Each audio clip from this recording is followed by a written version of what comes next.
Ya saya bersyukur juga, nggak nyangka juga gitu Mhm. maksudnya bakal dikasih sekolah perwira ini gitu Mhm. kan, nggak kebayang juga gitu saya bakalan bisa jadi perwira juga gitu, Mbak. Mhm mhm mhm. Jadi saya benar-benar terima kasih banget lah sama Bapak Presiden, Mhm. Panglima TNI dan, Bapak Kasau gitu, Mhm mhm.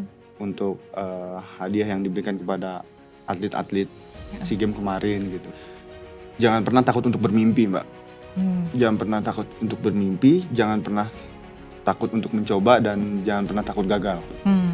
Gitu, Mbak. Karena Jadi itu yang jadi prinsip hidup Mas betul, Idan selama ini ya gitu. disiplin dan konsisten. Disiplin dan konsisten.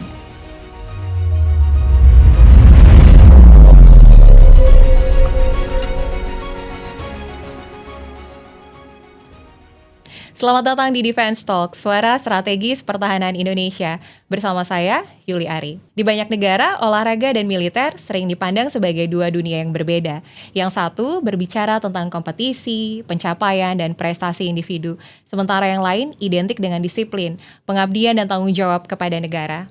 Namun, dalam realitasnya, keduanya memiliki satu fondasi yang sama, kemampuan untuk bertahan di bawah tekanan.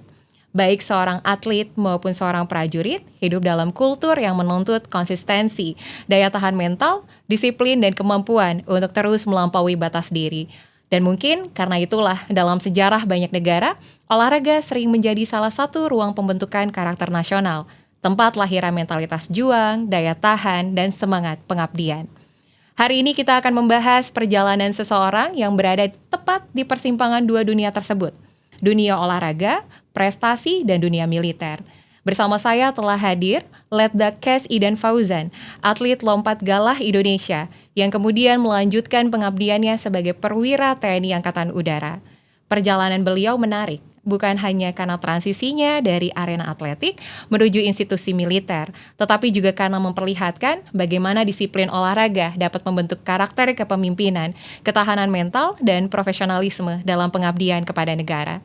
Hari ini kita akan membahas tentang bagaimana perjalanan beliau sebagai atlet, tantangan di cabang olahraga yang sangat teknis seperti lompat gala, proses transisi menjadi bagian dari TNI Angkatan Udara, hingga bagaimana mentalitas seorang atlet beririsan dengan nilai-nilai keprajuritan. Letda Kes Idan Fauzan, selamat datang di Defense Talk. Apa kabar? Alhamdulillah baik, Pak. Baik, sebelum datang ke sini tadi sempat latihan dulu ya? Iya, latihan dulu. Latihan apa tuh, Mas? Latihan conditioning aja sih, Mbak. Jadinya kan besok mau lompat kan, jadinya hari ini persiapan dulu gitu. Mau ikut kompetisi yang terdekat itu apa, Mas? Di Korea, di Busan. Di Busan, tanggal? Tanggal 27 Mei ini berangkat. Tanggal 27 Mei ini berangkat, oke. Mas Idan pengen tahu dong bagaimana awalnya Mas Idan bisa terjun ke dunia olahraga? Awalnya sih dari SD sih, Mbak. Mm-mm. Dilihat bakat sama guru olahraga kan. Mm-mm. Terus saya ikut pertandingan O2SN. Habis itu masuk tingkat kota kabupaten. Mm-mm. Terus lolos lagi ke tingkat provinsi. Habis itu saya latihan di klub Kota Bogor. Mm-mm. Gitu. Jadi setelah itu Mas mulai mengintensifkan bakat untuk menjadi seorang atlet. Ya. Itu dari tahun berapa tuh Mas kalau masuk sekolah? 2000 berapa dulu ya? 13 atau 12 gitu, Mbak. Oke, berarti Lupa sudah saya, segitu belasan 12, tahun ya. Sekarang ya. Dan kan Mas Idan kan atlet di cabang atletik ya. Kalau bisa dijelaskan sama Mas Idan sendiri, ada berapa sih nomor olahraga atau nomor cabang di atletik itu sendiri? Itu ada banyak, Mbak. Ada lari, lari jarak pendek, menengah, jauh. Terus lompat, ada lompat jangkit, lompat jauh, lompat galah, lompat tinggi. Nomor lempar, tolak peluru, cakram, sama martil, lempar lembing. Berarti Mas Idan harus menguasai semuanya. Untuk nomor dasar lomba ya. Nomor dasar lomba tuh maksudnya seperti apa? Jadi ada 10 nomor, Mbak. Jadi ada lari 100, lari gawang 110, 400 meter gawang, lompat jauh, lompat galah, lompat tinggi, tolak peluru, lempar cakram, lempar lembing 1500, 400 meter, sama lompat galah. Dari semuanya 10 nomor tuh ya. 10 nomor. Jadi dihitung poin gitu, Mbak. Oke, jadi setiap kali bertanding akan diambil poinnya masing-masing. Iya, jadi bertanding itu 2 hari, Mbak. Jadi seharinya 5 nomor, hari berikutnya 5 nomor lagi gitu. Dari 10 nomor yang dilombakan, mana yang menurut Mas Idan paling challenging atau paling menantang? 400 Mbak. Kenapa? Karena itu luar biasa Mbak gitu. Luar Gak biasa bisa, itu bisa gimana? dijelaskan Mbak. Gak bisa dijelaskan tuh maksudnya apakah butuh latihan yang lebih intensif kah? Iya, latihannya cukup keras juga tuh 400. Terus pas tandingnya lumayan juga gitu. Kerasanya tuh kaki tuh rasanya sakit tuh Mbak. Kalau udah 50 meter terakhir tuh udah wah, pokoknya udah bikin trauma lah lari 400 tuh. Oh, bikin trauma ya. Kalau untuk latihan sendiri Mas, biasanya dalam sepekan itu berapa kali Mas latihan untuk 10 nomor itu berarti ya? 10 nomor tuh dari Senin sampai Sabtu sih Mbak. Berarti Jadi, nggak ada waktu iya, rehat. jadi minggunya recovery gitu Mbak. Jadi minggunya rest gitu. Jadi Senin sampai Sabtunya full. Oke, selama ini sudah belasan tahun menjadi atlet. Apa sih tantangan terbesar yang pernah Mas Idan temui selama baik itu kompetisi kah atau misalnya latihan? Tantangan yang paling berkesan misalnya atau tantangan yang paling menguras energi dan juga mental? Ya nggak ada sih Mbak kalau itu. Nggak ada, berarti semuanya aman-aman Aman aja. sih Mbak, aman-aman. Mas Idan benar-benar menikmati menjadi Iya, seorang atlet ya. betul. Oke. Dan kemarin yang terbaru Mas Idan kan juga sempat menyumbang medali ya untuk Indonesia di ajang SEA Games. Boleh diceritakan nggak maksudnya waktu itu dari nomor apa misalnya dan selanjutnya bagaimana proses latihannya? Jadi kemarin tuh sebenarnya saya target itu di lompat gala Mbak. Mm-mm. Di lompat gala. Tapi karena saya kebetulan bisa dasar lomba juga Mm-mm. dan dilihat sama pelatih itu berpeluang untuk di dasar lomba, akhirnya disusulin lah untuk daftar dasar lomba juga gitu Mbak. Terus tanding pertama itu dasar lomba. Mm-mm. Setelah itu baru lompat gala. Malah yang ditargetinnya harusnya lompat gala, tapi ini malah yang dapetnya dasar lomba. Oke. Gitu loh Mbak. Dasar Jadinya lomba tuh apa Mas? ya itu yang 10 nomor itu Mbak. Oh 10 nomor tadi. Jadinya hitung poin 10 nomor, siapa yang paling banyak poinnya itu yang dapat juara gitu. Kemarin Tanpa saya iniin targetin, tapi malah itu yang dapat gitu. Malah lompat galanya malah meleset ke 4 saya gitu. Jadinya ya gitulah. Oke. Rezekinya di dasar lomba aja. Rezekinya gitu. di Salomba. Kemarin tuh lawan yang paling berat dari negara apa? Thailand Mbak. Thailand. Paling beratnya karena dia Karena dia perak Asian Games juga kan di Indonesia tuh 2018 gitu. Dan dia masih game-nya juga gitu. Jadinya itulah yang paling jago. Oke, paling jago. Kalau di dalam beberapa bulan ke depan tadi kan Mas sampaikan akan ikut kompetisi di Korea Selatan ya. Sejauh ini bagaimana persiapannya? Persiapannya aman Mbak. Lancar, nggak ada kendala juga. Semoga sampai hari H tetap sehat. Tetap Targetnya? fit. Targetnya Juara. Targetnya ya lebih baik dari sebelumnya lah lompatan saya. Lebih baik. Emang sebelumnya rekornya berapa Mas? Catatannya Mas? Rekor saya tuh 5 meter 32 Mbak. Rekor 5 Indonesia 5 meter 32. Ya semoga besok bisa lebih dari itu Mbak. Lebih dari itu tuh Targetnya. kalau spesifik 6 meter? 6 meter ya itu Olimpik Mbak. Oh beda lagi ya. Levelnya Iya. beda lagi ya. Oke. Mas selama ini intensif latihan, terus selanjutnya ikut beberapa kompetisi. Pernah ada nggak sampai di momen kayak, duh kayak ini capek banget, saya mau menyerah gitu. Pernah nggak ada momen itu? Itu ada sih Mbak. Tapi kan nggak boleh putus asa di situ kan. Pas SEA Games 2019 lah itu, saya gagal berangkat tuh Mbak. Nah di situ hampir nggak mau latihan lagi gitu Mbak. Gagalnya kenapa Mas? Ya di seleksi akhirnya saya gagal gitu. Tapi dari awal saya pelatnas gitu Mbak. Tapi pas akhir-akhirnya gagal berangkat gitu kan. Di situ agak mau berhenti latihan gitu. Tapi setelah sebulan 2 bulan mikir lagi, akhirnya saya kembali lagi tuh Mbak. Udah semangat lagi, mau bagus lagi, terhalang sama COVID waktu itu 2020. Jadinya sempet berhenti lagi pas COVID tuh. Oke. Jadi sempat ada di momen down sampai akhirnya Mas Idan bangkit lagi.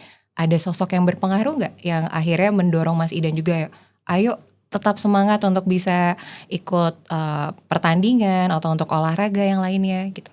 Ya ada sih orang tua terutama Mbak. Orang tua Iya. ya. Didukung dengan orang tua Iya. dari masa kecil itu juga ya Mas ya. Bentuk dukungan itu seperti apa? Apakah Mas Idan ikutkan les tertentu kah dulu? Enggak sih Mbak, cuman didukung aja gitu, nggak ditahan gitu. Saya mau jadi apa, terus nggak dipaksa juga. Nggak Gitu. dipaksa. Jadi Kalau sesuai saya mau jadi apa, kemauan saya, ya mereka support aja, mendoakan gitu Mbak. kalau dukungan istri gimana Mas? Ya alhamdulillah. Istri Bagus. kebetulan atlet juga ya? Iya, itu juga. Atlet bidang apa? Renang Mbak. Bidang renang. Untuk nomornya misalnya Mas, kan renang tuh kayak setahu saya ada nomor-nomornya, itu nomor mungkin yang bisa dijelaskan sama Mas Idan. 200 ganti. Oh nggak salah Oke. tuh, 200 ganti. Terus sekarang dia pindah ke ini sih, fin swimming gitu Mbak. Oke, itu apa tuh Mas? Olahraga apa? Renang juga Mbak, tapi pakai fins gitu. Oke. Apalagi kan istri kan sama-sama atlet gitu Mbak. Jadi tahulah dia kondisi atlet itu seperti apa gitu Mbak. Persiapan kompetisi, dari istirahat, pola makan segala macam. Jadinya sinkron lah gitu Mbak. Jadinya udah bener-bener tahu banget gitu cara ngedukung, cara ngesupport suaminya tuh. Jadi suami istri saling support gitu Mbak. Oke. Terus ada anak juga, jadi termotivasi untuk kita makin semangat lagi gitu Mbak. Terus kita melihat juga nih, ini anak mau dijadiin atlet apa nanti gitu Mbak. Jadi Sudah ada rencana dari sekarang iya ya? betul Oke. Mbak. Jadi kayak ini anak gak boleh nggak jadi atlet gitu Mbak. Jadi saya dari sekarang tuh udah mengarahkan dan udah ngasih latihan-latihan motorik lah. Jadinya biar si anak ini berkembang dengan bagus. Apalagi dari segi pola makan gitu Mbak. Kalau kita kan dulu mungkin gak ada yang tahu Mbak, kita makan apa kan, secara gizi atau segala apanya itu kan kita nggak tahu, karena kan bukan dari keluarga atlet gitu Mbak. Jadinya ya pengen eksperimen aja lah Mbak, gimana nanti jadinya nih Mbak gitu. Oke. Tapi kalau Setelah kita kasih makan yang baik, kasih pola latihan yang bagus gitu, nggak tahu nanti jadi apa nih Mbak. misal Mas Idan dan istri bisa berandai-andai dari semua cabang olahraga yang ada, inginnya anak Mas Idan tuh ngambil olahraga apa? Kalau itu mungkin kita nggak bisa paksakan Mbak. Oke. Iya, karena siapa tahu si anak itu maunya jadi atlet lompat galah. Misalkan dari pihak kita suruhnya ke renang, takutnya dia nanti melaksanakan latihan itu dia setengah hati Mbak. Nah itu gimana caranya kita sebagai orang tua itu ngasih pilihan Mbak. Jadinya kita ini loh, kamu kalau di renang seperti ini, kalau misalkan di lompat galah seperti ini gitu. Jadi kita ngasih pilihan dan nanti tinggal anaknya milih yang A atau yang B gitu Mbak. Jadi setelah dia udah pilih baru kita dukung lagi gitu Mbak, support lagi gitu. Sebelum Mas Idan jadi orang tua kan Mas Idan juga pernah jadi anak ya. Apakah yang tadi Mas Idan sampaikan itu juga dilakukan oleh orang tua Mas Idan, misalnya tidak memaksakan Mas Idan untuk mengambil olahraga tertentu, tapi membebaskan Mas Idan untuk mengeksplorasi bakatnya? Betul Mbak. Jadinya Oke. saya gak dituntut dan gak dipaksa juga sama orang tua untuk kamu ikut olahraga ini enggak. Jadinya saya mau kesini ya dia support gitu, dukung, mendoakan gitu loh Mbak. Dukungan tuh dalam bentuk misalnya kalau olahraga kayak gini tuh biasanya ada les atau masuk klub Mas? Masuk klub sih Mbak. Oke. Jadi mungkin kalau dulu masih kecil tuh dianterin gitu Mbak. Jadi kan kita belum bisa sendiri kan dianterin gitu. Jadi disupport itu Mbak. Berarti dianterin. dukungan dari orang tua Mas Idan dulu pada saat merintis adalah Mas Idan difasilitasi untuk bisa mengikuti klub-klub itu ya. Betul. Dari umur berapa itu Mas? Dari umur 11 tahun, 12 tahun, 12 11 tahun. tahun. Gitu, Mbak. Kalau ikut klub itu biasanya berapa lama ya? Waktu itu saya 2 tahun sih Mbak. 2 tahun. Habis itu ada seleksi pelatnas pembibitan 2014 tuh. Jadi setelah saya latihan di klub, saya ikut seleksi itu. Alhamdulillah saya kepilih gitu Mbak. Alhamdulillah saya kepilih dan baru di situ saya berlatih lompat galah. Oh, jadi kalau di klub kemarin sebelumnya? Basic aja Mbak. Jadi kayak lari, nomor lompat jauh gitu Mbak. Jadi ya basic aja gitu Mbak. Jadi belum ke nomor yang spesifikasi. Oke. Karena kan masih kecil juga gitu Mbak. Berarti waktu seleksi pelatnas 10 nomor atletik itu Mas coba Enggak semua? Mbak, Oh. itu lompat galah saya. Oke. Lompat galah. Jadi dulu tuh ada pembibitan sama almarhum Pak Bob Hasan gitu. Oke. Jadinya kan beliau kebetulan ketuanya dulu Mbak. Jadi merekrut atlet muda gitu Mbak. Jadi yang berpotensial gitu. Kebetulan saya lolos seleksi itu Mbak. Tahun Dan berapa itu Mas? 2014. 2014 itu selain Mas Idan yang diambil ada berapa orang? Banyak tuh Mbak, seluruh Indonesia dulu. Seluruh Indonesia. Dan Mas Idan terpilih menjadi salah satunya ya. Betul. Setelah masuk pelatnas Mas menjadi atlet di pelatnas, biasanya tuh model latihannya tuh seperti apa sih? Dalam artian apakah bukan dibatasi, lebih diatur untuk jadwalnya, makannya dan yang lainnya? Ya terutama ya Mbak, jadwal makan kayak Mm-mm. gizinya, Mm-mm. fasilitas recovery-nya ada juga. Mm-mm. Pelatihnya juga dulu dari Rusia, Hmm, pelatih orang Rusia asing ya? dulu, Oke. jadinya beliau yang merekrut gitu lah Mbak. Mm-mm. Sampai sekarang juga berarti Mas masih bagian dari pelatnas kan? Iya. Selama ini pasti Mas Idan beberapa kali mengalami yang namanya ada kemenangan, terus selanjutnya ada kekalahan juga. Apa yang bisa Mas ambil pelajaran dari setiap kemenangan itu, bahkan kekalahannya sendiri? Kalau untuk kekalahan sih Mbak, saya nggak pernah nyerah sih Mbak. Good. Saya pernah gagal berapa kali tuh, saya sering gagal, sering Hmm. gagal dan menang juga lumayan sering juga Mbak. Tapi saya tanamkan diri saya tidak cepat puas Mbak di saat menang itu, karena ya belum ada apa-apanya lah kita sama atlet-atlet dunia itu. Jadinya saya walaupun menang nasional atau ASEAN, jadi tidak ada rasa puas lah. Jadinya tetap bersyukur aja, terus tetap meningkatin untuk jenjang yang lebih tinggi lagi gitu. Oke. Selama ini ketakutan terbesar Mas sebagai atlet itu apa? Cederakah misalnya atau gagal? Kalau itu saya nggak takut Mbak, Oh ya. nggak takut karena gagal atau cedera itu segala macam kan udah resikonya Pak, udah resikonya atlet. Jadi kita jangan pernah takut gagal gitu, dan jangan pernah takut untuk mencoba lebih baik lagi. Oke. Ada target nggak Mas yang sampai saat ini belum diraih sama Mas Idan dari bidang olahraga? Ya, saya pengen ikut Olimpik sih Mbak. Ikut Olimpik. Iya, pengen saya itu. Karena kan semua atlet itu pasti tujuannya kan ke Olimpiade gitu. Jadi kalau dia udah bisa tembus ke Olimpik kan pasti SEA Games, Asian Games-nya dia pasti bisa gitu Mbak. Jadinya kalau kita targetnya udah di atas, jadi yang lain-lainnya bakal ngikut gitu Mbak. Oke. Kalau untuk jadi atlet Olimpik Mas, dari cabang olahraga Mas sendiri tuh yang Mas ketahui itu seleksinya tuh seperti apa? Dia Biasanya? ada limit tuh Mbak. Limit tuh maksudnya gimana Mas? Jadi misalkan lompatan untuk ikut Olimpik itu sekian gitu Mbak. Sama ada sistem yang ranking juga gitu Mbak. Jadinya misalkan dari ranking 1 sampai ke 30 di IAF itu berhak dia ikut Olimpik gitu. Walaupun dia nggak lolos limitnya, misalkan di lompat gala misalkan 580 misalkan. Terus dia nggak mencapai itu tapi dia rankingnya masuk gitu Mbak, dia tetap bisa ikut gitu. Dan untuk bisa sampai di titik tertentu gitu Mas, apa yang saat ini sedang Mas giatkan? Dalam artian apakah mengintensifkan latihannya, atau kalau ikut kompetisi itu berpengaruh terhadap ranking nggak Mas? Berpengaruh. Kalau misalnya kita lompatnya bagus kan tercatat tuh Mbak, ya kan, jadinya di situ bisa pergeseran ranking itu Mbak. Jadinya tetap konsisten sih, konsisten, disiplin, semangat, istirahatnya, jaga kondisinya, semuanya harus ditingkatin lagi Mbak untuk mencapai titik itu. Kalau sebelum bertanding sering nervous nggak Mas? Kalau itu ya pasti semua manusia pasti ada lah nervousnya, tapi kan gimana caranya kita mengendalikan diri kita sendiri gitu Mbak. Jadinya kalau kita udah sering bertanding itu kan pasti kita punya kontrol diri itu yang bagus gitu. Jadi ya kita terbiasa sering bertanding, jadi di situ mental kita tuh tumbuh Mbak gitu. Jadinya emang harus sering bertanding gitu Mbak. Jadinya kita udah terbiasa ngadepin pertandingan, oh ya ini pertandingan internasional, oh ini pertandingan nasional gitu. Jadinya kita lebih siap lah gitu Mbak. Jadi mengontrol dirinya tuh lebih enak gitu Mbak kalau kita sering bertanding. Beda halnya kalau kita jarang bertanding Mbak.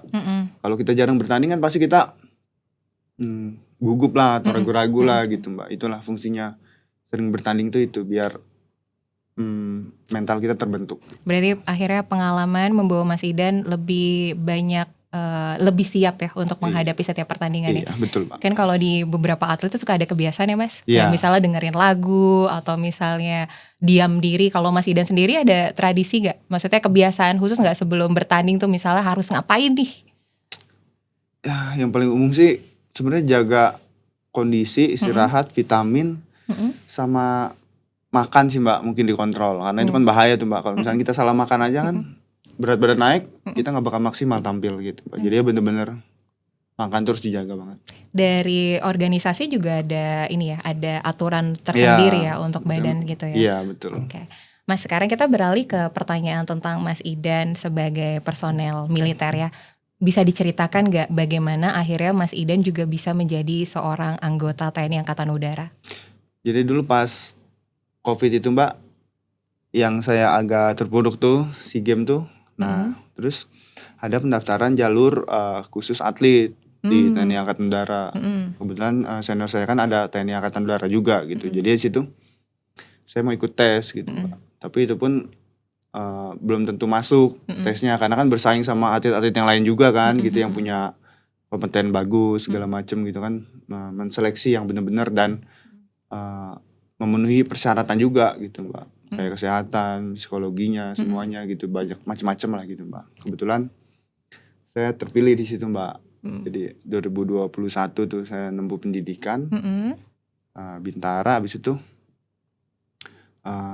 beres baru saya mulai latihan lagi Mbak. Berarti secara teknis masuk ke TNI itu memang sesuatu yang memang sudah direncanakan sama Mas Idan juga ya? Iya. Oke. Selama ini bentuk dukungan yang diberikan oleh Mabes Angkatan Udara terhadap Mas Idan sebagai atlet itu seperti apa kalau bisa Mas gambarkan? Ya alhamdulillah sih saya disupport juga sama TNI Angkatan Udara. Jadi saya tetap latihan. Di satu sisi saya punya tugas sebagai tentara juga, tapi saya didukung juga, disupport untuk latihan gitu, untuk mengembangkan prestasi, meningkatkan prestasi gitu Mbak. Jadi saya terima kasih banget kepada TNI Angkatan Udara, terutama kepada Kasau juga gitu. Saya terima kasih. Terus kepada Kadis Minjas AU juga terima kasih juga udah mengizinkan saya untuk berlatih. Oke, berarti pada dasarnya selain menjadi prajurit militer, Mas juga melakukan bela negara melalui jalur olahraga ya, mungkin kalau bisa dibilang ya. Mas, kemarin beberapa bulan sebelumnya ada penghargaan dari pihak TNI bahwa Mas dan rekan-rekan yang memperoleh medali di ajang SEA Games itu diberikan kesempatan untuk menempuh pendidikan perwira. Ya. Yang sekarang akhirnya juga Mas sudah menyandang pangkat perwira. Ya, Bagaimana Mas memaknai penghargaan yang diberikan oleh TNI? Ya saya bersyukur juga, nggak nyangka juga gitu, maksudnya bakal dikasih sekolah perwira ini gitu kan, nggak kebayang juga gitu saya bakalan bisa jadi perwira juga gitu Mbak. Jadi saya benar-benar terima kasih banget lah sama Bapak Presiden, Panglima TNI dan Bapak Kasau gitu, untuk hadiah yang diberikan kepada atlet-atlet SEA Games kemarin gitu. Berarti mungkin bisa dibilang nggak kalau akhirnya perjuangan yang dilakukan Mas beserta 36 orang ya yang kemarin dapat sekolah perwira tuh ada sekitar 34 34 ya. Berarti itu merupakan bentuk penghargaan yang bisa membuat Mas dan teman-teman lebih termotivasi untuk bisa meraih prestasi yang lebih tinggi Mbak, gitu ya. Kemarin tuh pendidikannya di mana Mas? Di Bandung Mbak, di Secapa Ade. Jadi kita 3 matra itu pendidikan di situ Mbak. Setelah menjadi seorang perwira ada perbedaan gak? Maksudnya dalam konteks kesempatan untuk melakukan latihan olahraga atau persiapan yang lainnya? Ya alhamdulillah sih Mbak, didukung untuk latihan lagi gitu. Jadinya nggak berhenti sampai di sini aja gitu untuk atletnya gitu. Jadi tetap didukung dan dikasih izin untuk berlatih gitu Mbak. Oke. Selama mengikuti kompetisi Mas, bagaimana rasanya Mas membawa nama Indonesia? Tentunya bangga ya Mbak ya. Tentunya bangga dan bersyukurlah kan gak semua orang juga bisa mewakili Indonesia kan Mbak gitu. Apalagi kita dulu kan dari nol juga gitu latihan Mbak. Jadi gak terbesit atau gak terbayang juga bakalan bisa membawa nama Indonesia gitu Mbak. Pengalaman lomba yang paling atau kompetisi yang paling berkesan untuk Mas Idan selama karir sebagai seorang atlet di mana dan apa? Ya di SEA Games kemarin tuh Mbak. Jadinya ya itu kan medali pertama saya juga Mbak di SEA Games tuh. Jadinya saya benar-benar berjuang mati-matian lah Mbak, itu benar-benar untuk untuk anak, istri kan, keluarga gitu. Jadi saya benar-benar habis-habisan di situ Mbak. Makanya alhamdulillah lah dikasih rezeki gitu Mbak. Rezekinya di situ ya. Kalau misalnya pengalaman yang kayaknya ini nggak banget nih, ada nggak pengalaman lomba yang kayak aduh ini kayaknya saya gagal total di sini gitu? Pernah nggak ada pengalaman seperti itu? Untuk di SEA Games Kamboja nih Mbak, di 2023. Nah itu Oke. saya peringkat keempat. Hmm. Itu kayak gimana gitu rasanya. Saya bilang, Nyaris ya, harusnya iya, dapat, harusnya nyaris iya, dapat ya. maksudnya ya udahlah saya berusaha lebih keras lagi. Akhirnya si game berikutnya saya bisa dapat perunggu gitu Mbak. Oke, dan selamat Mas. Apa sih harapan Mas Idan untuk dunia olahraga Indonesia? Ya, semoga bisa lebih baik lagi ke depannya Mbak. Terutama atlet dan pelatih juga gitu. Ya, semoga bisa dapat perhatian yang lebih baik lagi gitu Mbak. Walaupun udah baik sekarang ya semoga bisa lebih baik lagi dan lebih diperhatikan lagi untuk atlet dan pelatihnya gitu. Lebih ditingkatkan lagi gitu ya Mas. Kalau Mas bisa punya pesan untuk rekan-rekan ataupun anak-anak muda Indonesia yang mau menjadi atlet, apa yang bisa Mas sampaikan? Jangan pernah takut untuk bermimpi Mbak. Jangan pernah takut untuk bermimpi, jangan pernah takut untuk mencoba, dan jangan pernah takut gagal. Gitu Mbak. Karena Jadi, itu yang jadi prinsip hidup Mas. betul. Mas Idan selama ini ya gitu. Disiplin dan konsisten. Disiplin dan konsisten. Oke. Kalau bisa bicara kepada diri Mas Idan yang versi lebih muda, ada yang mau Mas Idan sampaikan gak? Kayak, wah ternyata kegigihan kamu membawa diri kamu sampai di titik ini misalnya. Karena ya proses yang panjang Mbak bisa membawa saya ke sini tuh ya luar biasa sih Mbak. Kayak luar biasa dukungan orang-orang sekitar dan Betul, juga satuan yang akhirnya Iya. bisa membawa Mas sukses sampai detik ini gitu ya. Sep, kalau gitu Mas Idan terima kasih banyak untuk kesempatan berbincang langsung dengan Defense Talk. Iya. Sukses selalu untuk Mas Idan. Amin. Berangkat ke Korea kapan Mas? Tanggal 27 nih Mbak, Mei. Tanggal 27 kemungkinan, jadi nanti ketika ini tayang Mas Idan sudah berangkat ke sana dan semoga sukses bisa meraih penghargaan dan juga bisa meraih medali di sana.